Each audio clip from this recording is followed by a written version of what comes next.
नमस्कार। BEd second year third paper और fifth unit हम लोग भी चल रहे थे, जिसके अंदर लास्ट हमने पढ़ा था समावेशी शिक्षा, शिक्षक की भूमिका, उत्तरदायित्व और व्यावसायिक नीति, जिसके अंतर्गत हम भूमिका पढ़ चुके थे।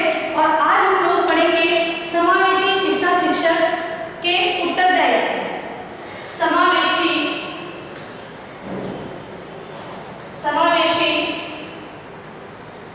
शिक्षा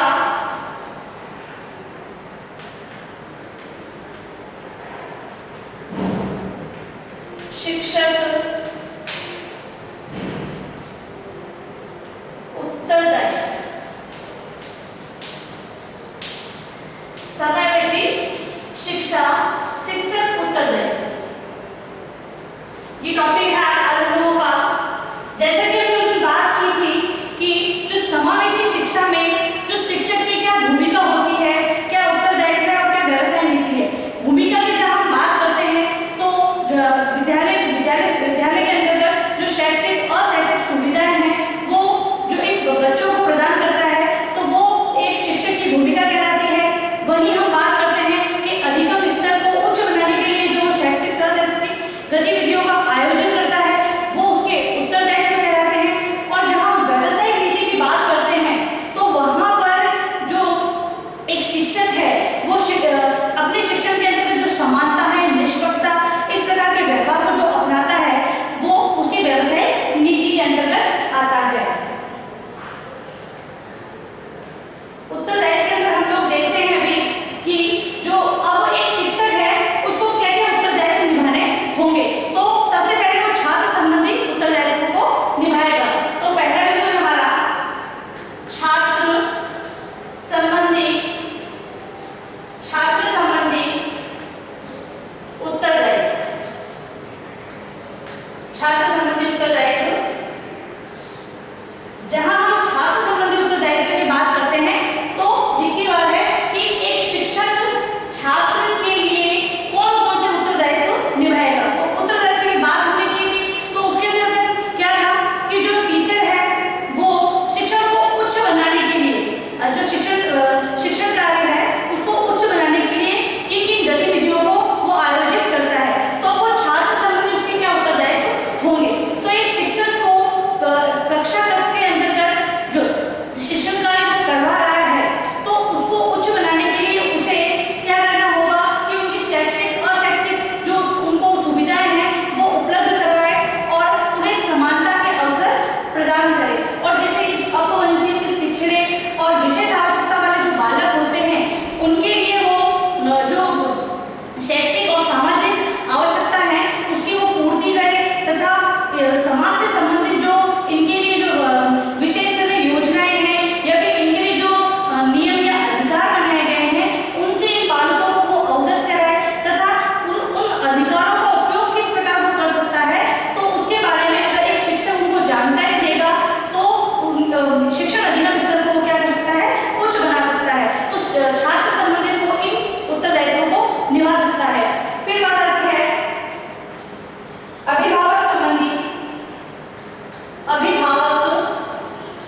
तो इस प्रकार से अगर वो प्रधानाचार्य को मना लेंगे तो इन बच्चों के एडमिशन होने में आसानी होगी, क्योंकि ज्यादातर होता ऐसा ही है कि जो प्रधानाचार्य प्रधान अध्यापक है वो इन बच्चों को एडमिशन लेने में थोड़े कतराते हैं। वो सोचते हैं कि शिक्षक इतनी मेहनत कर पाएगा या नहीं कर पाएगा, हमारे रिजल्ट का क्या होगा, इन बच्चों से हमारा रिजल्ट खराब होगा। तो अगर एक शिक्षक अगर पूर्ण विश्वास दिला दे कि मैं इन बच्चों पर मेहनत करूंगा और पूर्ण मनोयोग से इनको पढ़ाऊंगा, तो फिर ये बात हो सकती है। तो इस प्रकार उत्तरदायित्व वो विद्यालय संबंधित निभा सकते हैं। फिर बात आती है स्वयंसेवी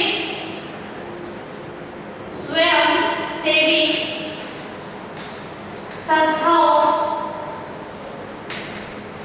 स्वयंसेवी संस्थाओं के प्रति उत्तरदायित्व। अब जहां स्वयंसेवी संस्थाओं की बात करें जो अपने आप में ही मतलब कि बहुत बड़ी भूमिका निभाते हैं, जो मतलब कि अपने जो कॉन्ट्रिब्यूशन होता है उससे समाज के लिए अच्छे अच्छे कार्य करते हैं, तो आत्मनिर्भरता पर रहकर और दूसरों के लिए हित में कार्य करते हैं। तो एक अध्यापक को क्या करना पड़ेगा, इनसे मिलकर बातचीत कर कर, इनको विद्यालय में बुलाकर, इन बच्चों से मिलाकर, इन बच्चों के बारे में बताकर, यदि अगर वो इनसे संपर्क में रहता है तो ये स्वयंसेवी संस्थाएं हैं, उनके लिए जो उपयोगी साधन है वो उपलब्ध करवा सकती है। और जो इस संबंधित जैसे कि हो सकता है कि किसी बच्चों को आंखों में प्रॉब्लम है तो चश्मों की व्यवस्था, श्रवण यंत्र यानी सुनने में प्रॉब्लम होती है तो उससे संबंधित कुछ यंत्र है उनकी व्यवस्था करवा सकती है।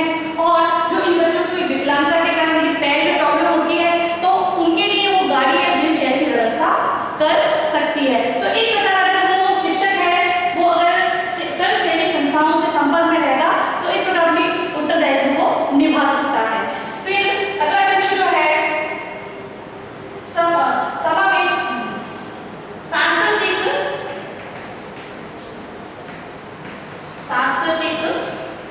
उत्तरदायित्व।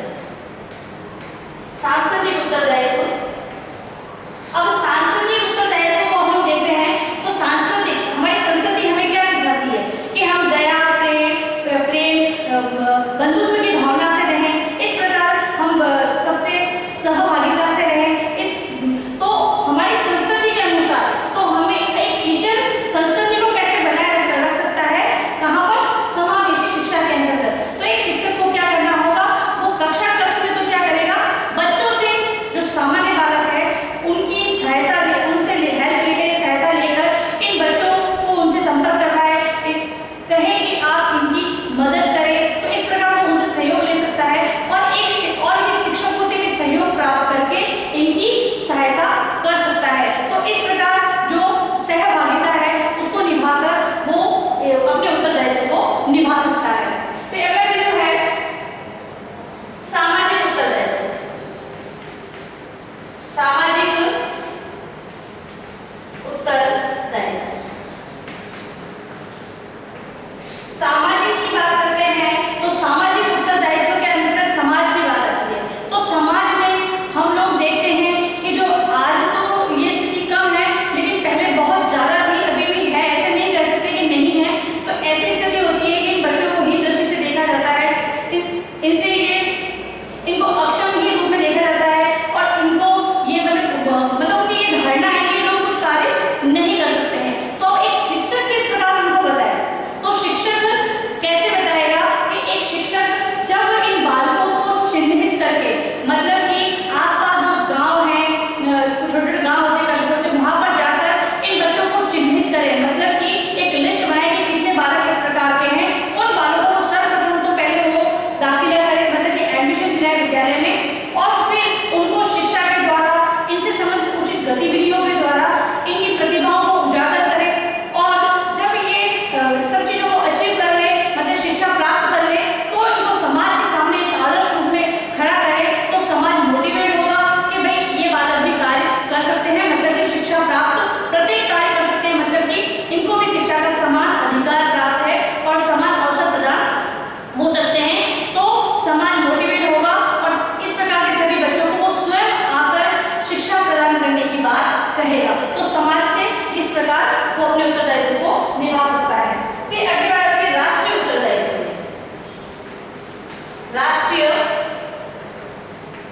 उत्तरदायित्व।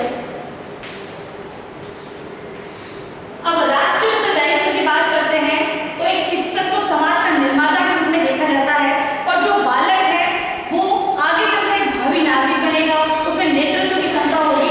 तो हम क्यों ना इन बालकों को क्यों छोड़ दें? एक शिक्षक को क्या करना है, इन बालकों को भी राष्ट्रीय हित के लिए तैयार करना है, उनको मोटिवेट करना है, भले वो शैक्षिक हो, सामाजिक हो, इनकी जो भी आवश्यकता है उनको पूरा करके इनको समाज राष्ट्र के हित के लिए खड़ा करना है।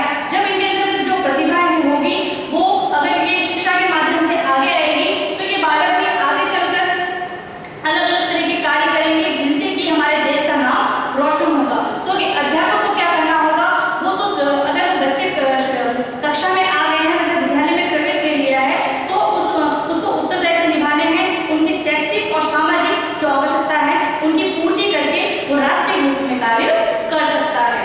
फिर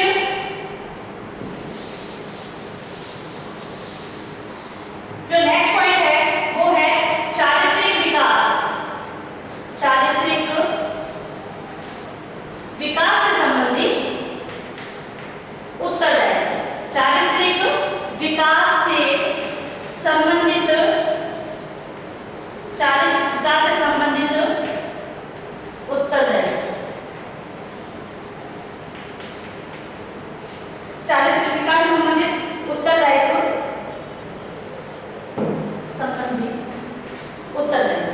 अब चारित्रिक विकास से संबंधित जो भी अक्षम है, अपवंचित है और पिछड़े या विशेष आवश्यकता वाले बालक हैं, वो क्या करते हैं कि जब समाज है या फिर परिवार वाले हैं वो लोग इनको घृणित दृष्टि से देखते हैं या फिर इनको हीन भाव, इनके साथ में हीन भावना का व्यवहार करते हैं, तो ये बालक पिछड़ जाते हैं और अलग, मतलब कि जो इनके अंदर चारित्रिक गुण होते हैं उनको ये दूषित कर देते हैं, मतलब कि अलग अलग तरह के गलत कार्य करना प्रारंभ कर देते हैं।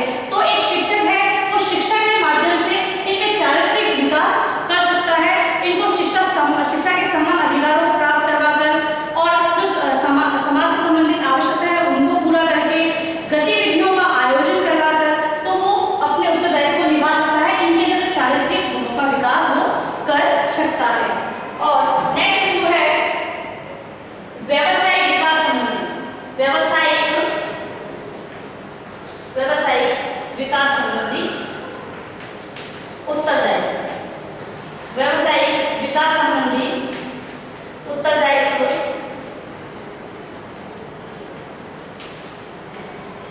जहां हम बात करते हैं व्यावसायिक, मतलब कि ये बालक है, अब इनको शिक्षा तो दे दी लेकिन व्यवसाय के लिए वो कैसे आगे बढ़ेगा, इनका व्यवसाय विकास कैसे करेगा एक शिक्षक। तो व्यवसायिक विकास के लिए एक शिक्षक को, जब हम देखते हैं कि माध्यमिक शिक्षा के बाद किसी भी बच्चे को सब्जेक्ट लेकर वो आगे व्यवसाय से जुड़ने की, मतलब आगे वो क्या करना चाहता है, तो वो अपने सब्जेक्ट के माध्यम से, विषयों के माध्यम से अपना जो लाइन है, मतलब व्यवसाय की जो मार्ग को प्रदर्शित करता है कि मतलब इस मार्ग में से जाना है। तो एक टीचर को उसे विशेष परामर्श देकर, अगर अभिभावक नहीं मानते हैं तो अभिभावकों को समझाकर इन्हें व्यवसायिक शिक्षा से जोड़ना है। यदि कोई किसी बालक के एक हाथ में प्रॉब्लम है लेकिन वो गणित का अच्छा ज्ञाता है, उसको गणित बहुत अच्छी लगती है, बैंकिंग से संबंधित उसको बहुत ही रुचि है, तो उसे वो मतलब अकाउंट दिलवाकर, मतलब कि कॉमर्स विषय दिलवाकर उसे आगे शिक्षा प्रदान करके उसे बैंकिंग लाइन में जोड़ सकता है या बैंक से संबंधित उसे कार्य प्रदान कर सकता है, तो व्यवसाय से जुड़ जाएगा। इस प्रकार है एक शिक्षक है वो उत्तरदायित्व को निभा सकता है। अब लिखिए गृह कार्य प्रश्न। गृह कार्य प्रश्न समावेशी, गृह कार्य समावेशी